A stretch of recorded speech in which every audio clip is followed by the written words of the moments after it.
Hey everyone, I'm Casey Martin from Wine Country Woodworks, and this is going to be a pretty bittersweet video because I think this may be the last video ever that I make in this shop that I've been in for 4 years now, a little over 4 years actually.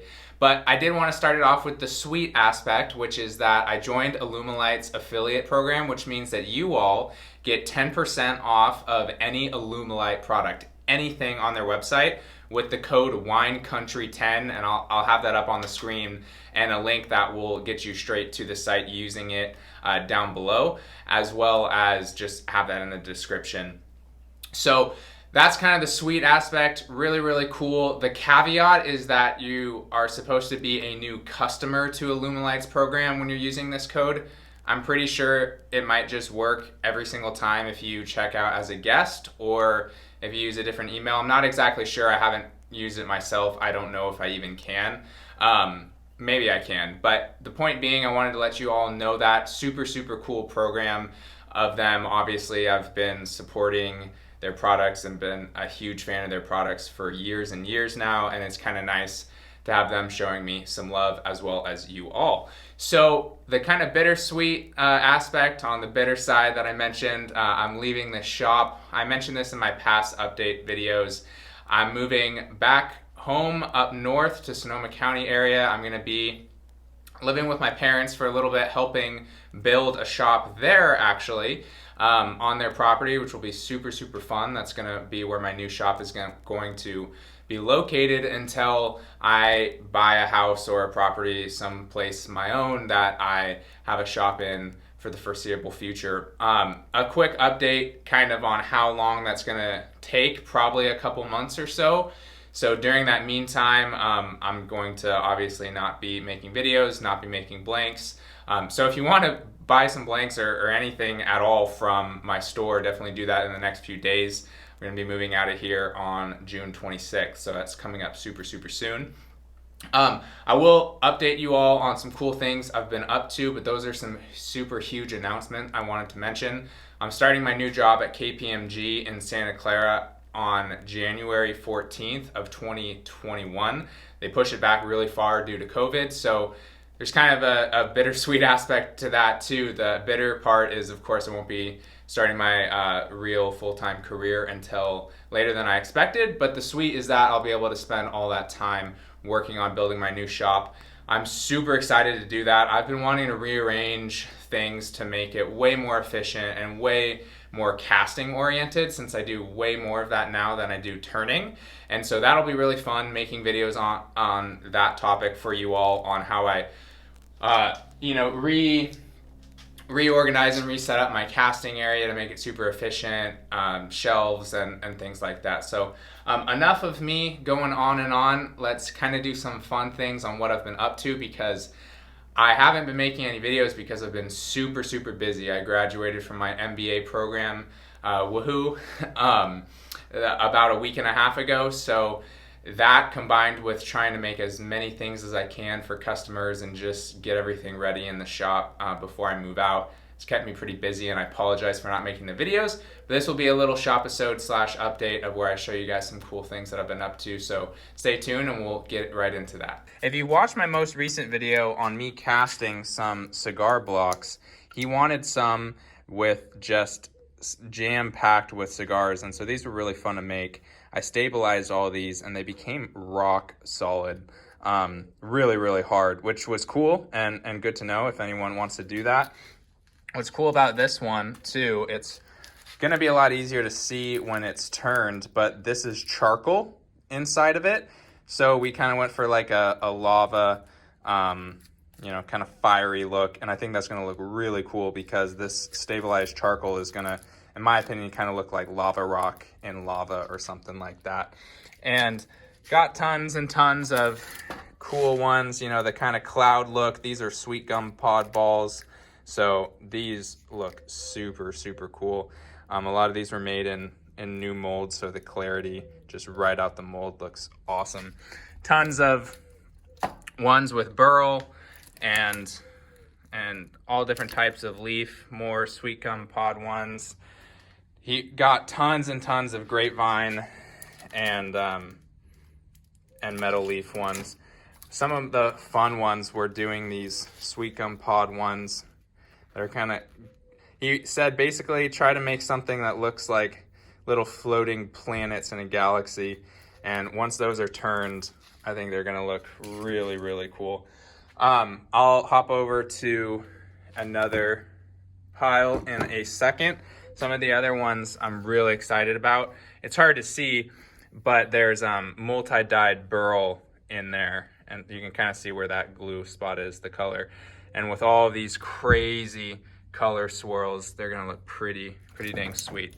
So a pretty important update I wanted to talk about and let you all know my experience of was my vacuum pump dying on me. So I'll try to turn it on right now and see if it'll make the sound. So you guys can hear that. It's just not, obviously not pulling vacuum at all. I'll flip around and tell the story a little bit more. So what ended up happening was I was running it a handful of days ago and I noticed that it was not running that smooth. And granted, I've had this thing for 4 years now, and I'll leave the link in the description. It's also on the tools I use of the vacuum pump that I have. It's a Robinair 15310, I believe is the model number. And it's done great, but it started kind of running a little bumpy. It wasn't running too smooth. And then it had one sputter at one point. I was working in here while it was running, and then it just stopped running. Like, it didn't even make that sound that I just showed you all. It just like shut off. So I ran over, turned it off, and I had actually replaced the oil in it pretty recently, about, I don't know, a couple of weeks ago. And so what I immediately did was I had never cleaned it out before, which in theory you really don't need to do, from my understanding, that frequently, because it really shouldn't get that dirty inside. But I'll try to put a picture up on the screen of what it looked like. What happened was a really long time ago, when I was first getting into this vacuum chamber right here, this glass vac one, I didn't realize, it was very silly of me, but this inlet right here being down low, I didn't realize obviously it would pull cactus juice in. So the very first time I was using it, I accidentally filled it up because I had only been experienced with this one, which has an inlet at the top. And so I pulled a lot of cactus juice in, and it went into the oil compartment, and I obviously drained that all, put in new oil, and along the kind of motor part of the oil, I don't know what you would call it, reservoir, I guess, the compartment that holds all the oil, there was actually some dried cactus juice caked onto that section of the motor. And from my understanding, after researching what the oil does a little bit more, it has a huge part in cooling the vacuum pump. And so obviously having like an insulated jacket around it of dried cactus juice was not good for it. So I scraped it all off, cleaned it super good, put in new oil, and it was running really smooth. And then, I don't know, I probably got maybe like another 7 or 8 hours out of it. And then it started making that sound. Like, it sputtered a handful of times, didn't make any noise. And then once I turned it back on, it would just make that noise. So I actually don't think it was anything I did in regards to ever getting cactus juice in there. I think it's a problem with the actual motor and me just running it for hundreds and hundreds of hours over 4 years. And since I do this as obviously a hobby, but also a business, since that thing only cost me $115 and I got 4 years out of it and hundreds, if not like over 1,000 hours, I was pretty happy with it. I ordered a new one on Amazon, and I'm actually gonna be setting that one up later today.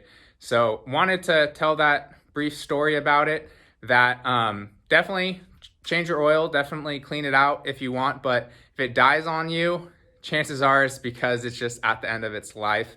And it's absolutely, if you need to squeak out a few more hours until a new one arrives or a part or something, cleaning it out can be kind of bridge that gap and maybe even permanently fix it. I thought I permanently fixed it. Clearly I didn't, but thought I'd share that story. So also what I've been trying to do is stock up on as many things as I can for that couple month interim period. So these are a lot of knife scales.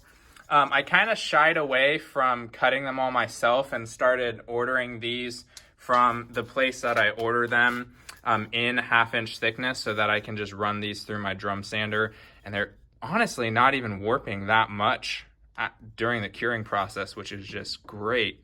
And so the downside is obviously they're not perfectly book matched, but if I just grab these random two that are close together, they are super, super close in figure that if these were spalted or something like that, that would definitely be a problem. But since they're all 5A grade maple burl, I think it's gonna be close enough, at least for my situation where I needed to make these as quick as possible and as many as possible during a busy time. So these, if you're a knife maker, check them out. They're on my store. So if you remember my silicone molds I've showed in the past update videos, I wanted to try casting some of these precious stones I had. This one's turquoise, this one's amethyst, and this one was like a river rock collection. I sent these to the guy just as samples, or sent photos of these samples to the guy who orders a lot of blocks from me that these are the shape of. And on this one he said, kind of looks like aquarium rock, but which I agree with, but still I wanted to share that if you want to do something like this, you can, but you need to cast them, in my opinion, in a mold like this or a single blank mold where you're not going to be cutting these with a saw, because even if you're turning these on a lathe, which can be done, I've seen photos of like purple amethyst pens, you know, you're going to have to be using some carbide tools for sure and probably end up sanding a lot of it. But I also wanted to share that if you're going to cast these, what you need to do in a mold, and it would probably be a little less tough in a single blank mold, but when you put all the rock in, it obviously takes up a ton of volume. And when you pour in the resin, it's pretty hard to get the resin all in the cracks of it. So you need to kind of poke around in it with like a barbecue skewer or a popsicle stick or something and make sure you allow some of that resin to get down in there. Because even if you pressurize it, it doesn't do it as well. And so this is an example of the first one I did, and it's kind of reflective, so it's hard to show up on camera, but there's little gaps in here where, oh, here's a good side that shows it. There's gaps in here where the resin couldn't fully get all the way down in there. So anyway, thought that was cool, worth sharing. You can buy those rocks on Amazon. I think the turquoise is by far my favorite. Like on this clear side, what it would look like finished, really cool stuff. So I wanted to share my experience with getting these blades sharpened. For those who, I know a lot of people know that I use these Diablo Blades and have seen Diablo Blades before, but what you may have not known is they're actually owned by Freud. And so I sent these to Freud Sharpening or something like that. I'll have a link down in the video description, or you can just Google it and it'll pop right up. And so it was $17 per blade to get these sharpened. And not only did they come cleaned, I mean, obviously that's just the paint wore off, but cleaned, wax coated on the tips. What I thought was a cool touch was they even laser engraved my name on it. Obviously that's for their purpose, but kind of cool for me. It's just as new. If not, if anything, I've actually, which doesn't really make that much sense to me, but they've actually stayed a little sharper. This one is the first one I tried out of the sharpened batch, and I've got a handful more. I think I got like 10 in total sharpened, but it normally costs like $50 to $60 depending on how many teeth you get, and these are awesome. So I definitely recommend, if you're cutting a lot of resin or anything that you need to be nice and smooth, get a handful of Diablo blades, like 3 or 4, however many you think you feel comfortable rotating. And then when they get dull, save them and send them in. And this is definitely what I'm gonna do for however long you can do it. Since it's my first experience, I'm not sure how many sharpenings you get out of it, if it's like 5 or more or however many, but definitely gonna keep doing that. Really, really happy with these, and definitely recommend that place. So I wanted to touch on these 2 huge boxes I have of all these different types of cutoffs. I would say like 70 to 80% of these are unstabilized pieces of wood. Some of them are stabilized, but the majority aren't. And I'm not exactly sure what to do with these. I obviously don't want to bring them with me with moving. And I think I mentioned in a shop episode a long time ago about the possibility of like raffling these off or something like that. I think what I'm gonna do is I'm just gonna sell like some large flat rate boxes of these for pretty cheap, because there's a lot of value in these. Like if I was staying in the shop for quite a while, I mean, this has that cut line in it, but you could easily cast cool knife scale with this, and you know, get some knife scales out of this piece. And anyway, I think that, yeah, there's definitely some like resin over pores in here as well. And so anyway, comment down below if anybody would be interested in. I definitely don't want to toss this all, and there is some value in it. So since I'm not going to get value out of it myself, I definitely want other people to. So let me know what you guys think about how I should go about getting rid of this stuff. So yeah, if anyone's interested, there's quite a bit of stuff here. Another thing I figured I'd worth mentioning that I may end up just storing and keeping myself, but these are all red wine barrel staves. For people who have been following me a long time, and you know, I've heard wine country pens and stuff when I used to make a lot of pens. This is how I started making pens and other things out of red wine barrel stains and retaining the red wine stain. Obviously, these couple of pieces that got cactus juice accidentally dripped onto them wouldn't be good. But if anybody wants these, you know, they're obviously from California. I believe it was Pinot Noir red wine from Sonoma County, where I'm from. So I could cut these all up into pen blanks, ship them out. However, you know, pretty cool stuff. And if nobody wants them, I'll just probably end up keeping them myself. But figured I'd mention it for anyone who wants these. You can. I used to know the exact number of blanks you could get out of one of these, but you can get a ton. I mean, they're pretty thick too, so you can make quite some thick things. You could rip it down the middle, or if you're just making slim lines, I remember getting 3 blanks out of the width of this thing. So anyway, let me know.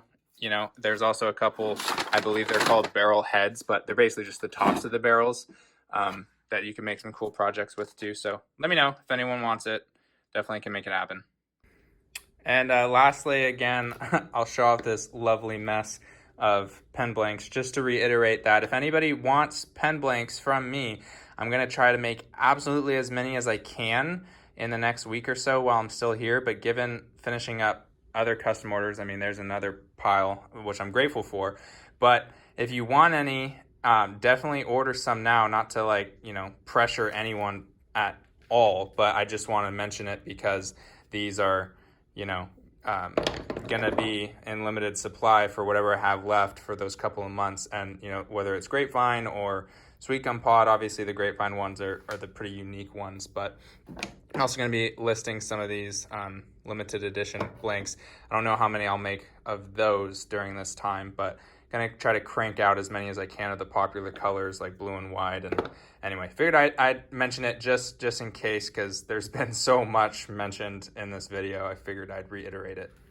Well, everyone, thank you so much for watching this very bittersweet video for me. You know, as I was kind of going through it all off camera, was just thinking how grateful I am for having this shop space over the years, and grateful for all of you watching my videos. It's just been such a blessing and something I'm so grateful for. So thank you all so much. I just can't, it's really hard to express how thankful I am. And I hope to make some videos as soon as possible. Like I said, it'll hopefully only be a couple of months at most. I mean, I would say 3 months would probably be the maximum. I do even plan to try to have like some interim type of area that I can do a little bit of casting in my parents' basement. I was really surprised when my mom suggested that I could do that, because I did not think she would go for that. So I'm going to set up a tarp and like make sure I don't make a mess. But so if that works out to make some type of fun video during that, I'm definitely going to try to as much, because I know I'm going to be aching for doing some casting and just doing something shop related, since I won't have one for a period of time. But again, thank you all so much for watching. If you're looking for some videos to watch, go back and watch a bunch of ones of mine that maybe you haven't seen. I have a ton. And if you have any questions, always feel free to reach out. If you're gonna do some resin casting yourself or silicone mold making, definitely use that Wine Country 10 code on Alumilite. Super cool that they sent. Huge respect to them for acknowledging all of you. So anyway, enough blabbing from me. I kind of don't want this video to end if you guys haven't been able to tell. So subscribe to the channel if you're new and want to be updated when I do post that next video. Like the video if you liked it. And again, thank you all so much for watching in the past and in the future, and I'll see you all in the next one.